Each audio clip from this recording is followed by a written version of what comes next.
There is a particular kind of betrayal that history finds difficult to categorize, not the betrayal of an enemy, which is simply war by another name, not the betrayal of a stranger, which carries no personal weight. The betrayal that history struggles to contain is the kind that comes from inside, from the person who was trusted, who was given access, who sat at the table and heard the private thoughts and knew the private fears and used that knowledge, in the end, not to protect, but to destroy. Charles-Maurice de Talleyrand Périgord was that person for Napoleon Bonaparte, and the story of what passed between them, across nearly 2 decades of collaboration, tension, mutual dependence, and finally opposition, is one of the most psychologically complex relationships in the history of modern Europe. It is not a simple story of villain and victim. It is more interesting and more disturbing than that. It is the story of 2 extraordinarily intelligent men who needed each other, used each other, and ultimately could not contain each other, and of what happens when the smarter politician finally outmaneuvers the greater general. Talleyrand was 53 years old when Napoleon came to power in 1799. He had already lived several political lives by then. A bishop under the old monarchy, a revolutionary in the early years of the Republic, a diplomat and foreign minister under the Directory, a man who had survived the terror by the particular combination of flexibility and intelligence that defined his entire career. He was not a man of principle in the conventional sense. He was a man of survival, which in the political world of revolutionary France was a far more useful quality than principle, and he had demonstrated it by remaining alive and relevant through a period that had consumed most of the people around him. He became Napoleon's foreign minister almost immediately after the coup of November 1799, and in the early years of the relationship, the collaboration was one of the most effective in European diplomatic history.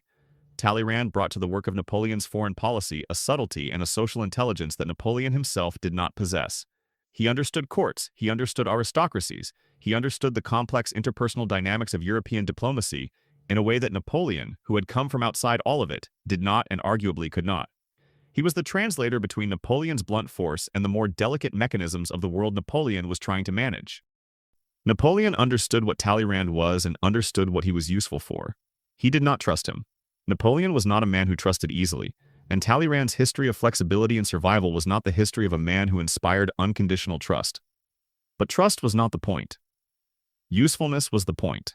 And Talleyrand was extraordinarily useful, and Napoleon was too intelligent to confuse the two. What Napoleon perhaps did not fully reckon with was the inverse of that calculation. Talleyrand understood what Napoleon was and what he was useful for, and Talleyrand was making his own calculations about how long the usefulness would last and what would need to happen when it ended. The earliest recorded suggestion that Talleyrand had begun to think about the eventual end of Napoleon's dominance came from 1807, which is striking because 1807 was, in many ways, the peak of Napoleon's power. After Tilsit, after the crushing of Prussia and the humiliation of Russia and the creation of a European order that seemed to make Napoleon's position permanent, Talleyrand began making careful, private contact with the representatives of the powers that Napoleon had just defeated. Not in opposition to Napoleon. Nothing so dramatic, nothing that could be identified and acted upon, simply maintaining channels. Keeping conversations open, ensuring that the men who mattered in Austria and Russia knew that Talleyrand's perspective on the durability of Napoleon's system was not the perspective of a true believer.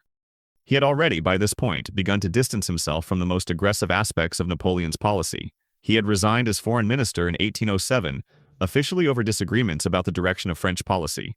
The treatment of Prussia, the approach to Spain, the fundamental question of whether Napoleon's expanding ambitions were sustainable in the long term. The resignation was real in the sense that the disagreements were real. But it also served a secondary function. It gave Talleyrand deniability. He was no longer directly responsible for what Napoleon did. He was an advisor, consulted sometimes, present at major events, close enough to the center to remain informed and relevant, but no longer formally accountable for decisions he had concluded were heading toward catastrophe. Napoleon kept him close even after the resignation, which is one of the most revealing facts about the relationship. He brought Talleyrand to Erfurt in 1808, to the great summit with Tsar Alexander I that was supposed to consolidate the Franco-Russian alliance after Tilsit. He brought him because Talleyrand was the best available instrument for the kind of sophisticated diplomatic work that Erfurt required. He brought him knowing that Talleyrand had reservations about his policy. He brought him anyway. What Napoleon did not know, or did not fully know, though there are suggestions in the record that suspicions existed, was that Talleyrand at Erfurt was running 2 conversations simultaneously. In the official conversation, he was representing French interests as Napoleon's senior diplomatic advisor. In the private conversation, conducted through careful, unrecorded meetings with Alexander's representatives, he was counseling the Tsar on the importance of resisting Napoleon's demands and maintaining the independence of action that a sustained Franco-Russian alliance would compromise. He was, in the simplest terms, advising Napoleon's counterpart on how to negotiate against Napoleon. While sitting at Napoleon's table, briefed on Napoleon's strategy, trusted with Napoleon's intentions. The word for this, in ordinary usage, is treason. Talleyrand would not have used that word. Talleyrand would have said, and did say, in various formulations over the years, that his loyalty was to France rather than to Napoleon, that the two were not the same thing, and that serving France's long-term interests sometimes required actions that Napoleon would not have sanctioned. It was a coherent argument. It was also exactly the kind of argument that a man in his position was required to make, because the alternative argument, that he was pursuing his own survival and influence at Napoleon's expense, was true but politically unusable. Both arguments were true simultaneously, which is what made Talleyrand so difficult to categorize then and so difficult to categorize now. His genuine belief that Napoleon's trajectory was unsustainable and damaging to France was real. His parallel interest in positioning himself favorably for whatever came after Napoleon was also real. These two things fed each other and were impossible to separate cleanly, which was precisely how Talleyrand preferred his motivations. Layered, defensible, resistant to the kind of simple characterization that could be used against him. Napoleon confronted him, not at Erfurt, but in January 1809, after the Erfurt summit had concluded and after intelligence had reached Napoleon. Through what channels is not entirely clear, suggesting that Talleyrand's conduct there had not been what it appeared to be. The confrontation took place at the Tuileries, in front of a gathering of Napoleon's senior officials and ministers, and it was by all accounts one of the most extraordinary scenes of Napoleon's reign. He attacked Talleyrand verbally at length, with an intensity that those present described as unlike anything they had seen from him before. He accused him of betrayal, of serving foreign interests, of profiting from the positions he had held while working against the policies those positions were supposed to serve. The language he used was, in the accounts that survive, genuinely savage. Stripping away the formal codes of political conduct and going directly to the personal accusation, the direct charge, the public humiliation. Talleyrand stood through it. He stood in his characteristic posture, slightly leaning on his cane, his expression composed, waiting for Napoleon to finish. When Napoleon was done, Talleyrand reportedly said, in a tone of complete calm, something in the nature of, "It is a pity, sire, that so great a man should be so badly brought up." The line is famous. It has been quoted and analyzed and debated for 2 centuries. What is remarkable about it is not its wit, though it was witty. What is remarkable is what it revealed about the nature of Talleyrand's position. He had just been publicly and savagely attacked by the most powerful man in Europe, in front of an audience of that man's senior officials, and his response was a composed, almost pitying observation about Napoleon's manners. Not a denial. Not a defense. Not a counterattack. A gentle, devastating reminder that he was not frightened. Napoleon did not arrest him, did not exile him, did not remove him from the positions and honors he still held. This is perhaps the most telling fact about the confrontation. Napoleon knew what Talleyrand had done or suspected it strongly enough to constitute knowledge, and he did not act on that knowledge in the decisive way that he acted on almost everything else in his political life. Why? The question has occupied historians ever since. Some suggest that Napoleon's intelligence on Talleyrand's conduct was incomplete, that he suspected but could not prove, and that proof was necessary before action could be taken. Some suggest that Napoleon calculated that Talleyrand's removal would create more problems than it solved, that the man's connections and knowledge made him more dangerous as an enemy outside the tent than as an unreliable presence inside it. Some suggest something more psychological, that Napoleon could not quite bring himself to act finally against a man he had depended on for so long, that the dependency had created a form of paralysis that the confrontation itself demonstrated without resolving.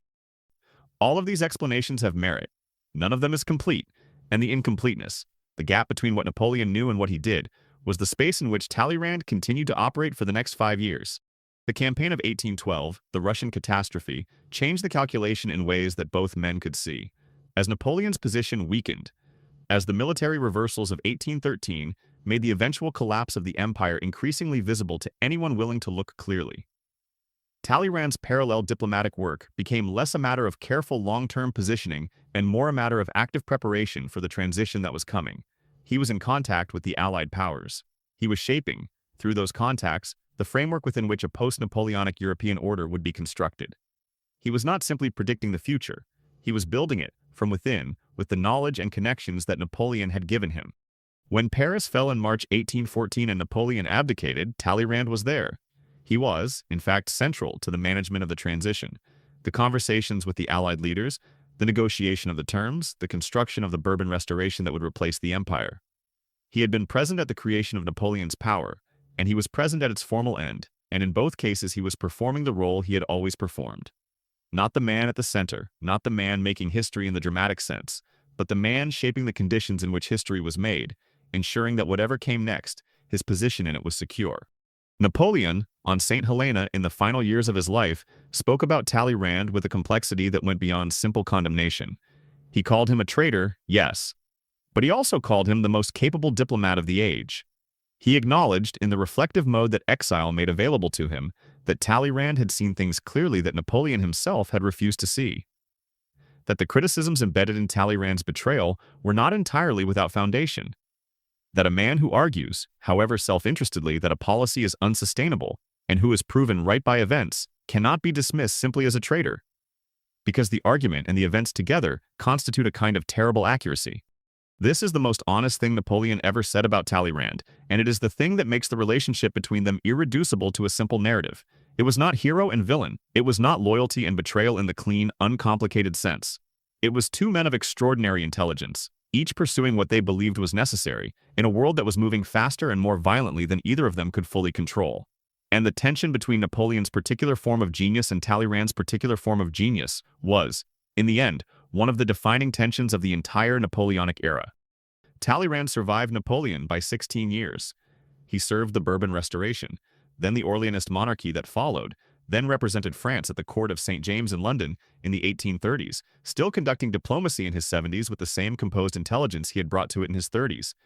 He died in 1838 at the age of 84, having outlasted virtually every other major figure of his era and having navigated more political transitions than any of them without losing either his life or his fundamental position. He had managed this, in the final accounting, by never being as committed to any particular regime as the regime required him to be, by maintaining, always, a private calculation that ran parallel to the public loyalty, and by being honest with himself, if not always with others, about which of those two things was the real one. Napoleon had understood this about him from the beginning. He had used him anyway, because the alternative was to not use the most capable diplomat available, and that was a sacrifice Napoleon was not willing to make. The cost of that decision, the cost of keeping close a man whose loyalty was always conditional, always calculated, always serving purposes that extended beyond Napoleon's own, was paid over the years in ways that were invisible until they were catastrophic. And Talleyrand, for his part, had understood Napoleon from the beginning too, had understood his genius and his limitations in equal measure, had served him and had worked against him, sometimes simultaneously, because that was the nature of the calculation he was always running. And because Napoleon, for all his extraordinary gifts, had never quite found a way to make Talleyrand's calculation come out differently. That is the story of the most consequential political relationship of the Napoleonic era, not a battlefield, not a campaign, a room, a table, two men of extraordinary intelligence, and a question of loyalty that was never simple and was never, in the end, fully resolved. Only exhausted by time and events and the particular cost of being the kind of person each of them was. Some betrayals happen in the dark, suddenly without warning. This one happened in plain sight, over 20 years, by a man who was always exactly who he had always been, and a man who could not quite bring himself to act on what he knew until it was too late to matter. That is the most human thing about it, and the most devastating. There is one more detail worth holding, because it captures something about the relationship that the larger political narrative tends to obscure. In the years after Napoleon's final defeat, Talleyrand was the dominant French voice at the Congress of Vienna, the great summit of Allied powers that redrew the map of Europe in Napoleon's absence. He had negotiated France's position at the Congress with considerable skill, turning a defeated nation into a participant rather than simply a subject of the settlement, restoring France to something approaching its pre-Napoleonic boundaries and international standing. It was, by the standards of what was available, a significant diplomatic achievement. At one point during the Congress, Talleyrand was handed a dispatch describing the conditions of Napoleon's confinement on St. Helena, the island, the restrictions on movement, the small world that had been constructed around the man who had once stood at the center of everything. Talleyrand read it and said nothing for a long moment. Then he handed it back without comment and returned to the business of the Congress. What he thought in that silence has not been recorded. He was not a man given to public expressions of sentiment, and there was no political advantage in expressing anything about Napoleon that could be read as sympathy. The dispatch was read, the silence was maintained, and the Congress continued. But the silence was noted by the man who handed him the dispatch. It lasted longer, that man later recorded, than the reading of the document required, as if Talleyrand had finished reading and then remained in the words for a moment, looking at something in them that went beyond the information they contained. Perhaps it was simply the practical satisfaction of a man who had outlasted his most consequential adversary.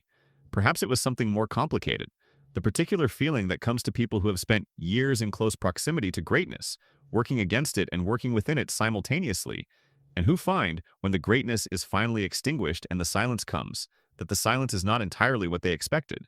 Talleyrand had known Napoleon longer and more intimately than almost anyone who survived him, had seen him at the peak of his power and had helped to engineer the dismantling of that power, had admired him and opposed him and used him and been used by him, across 2 decades of one of history's most intense political relationships. When the dispatch described the small island and the restricted world, perhaps what Talleyrand was looking at in that silence that lasted a moment longer than the reading required was not triumph. Perhaps it was something closer to recognition, the particular understanding of one extraordinary mind contemplating the end of another, and finding in that contemplation something that neither victory nor betrayal quite covered. He did not say. He handed the dispatch back, and the Congress continued, and Talleyrand went on being Talleyrand for another 23 years, surviving and adapting and serving whoever needed to be served until he died in 1838 in his bed, which was perhaps the most characteristically Talleyrand ending available. Napoleon had died on St. Helena in 1821 at 51. In his last years, he had called Talleyrand the most capable diplomat of the age. It was not a simple compliment. Nothing about the relationship between them had ever been simple. But it was accurate, and Napoleon, whatever else could be said about him, was almost always accurate about the things that mattered. The most capable diplomat of the age had, in the end, outlasted the greatest general of the age. Not on a battlefield. In a room, across a table, over 20 years of conversations that were never entirely what they appeared to be. That was always going to be how it ended. Both of them, in their different ways, had probably known it for a very long time.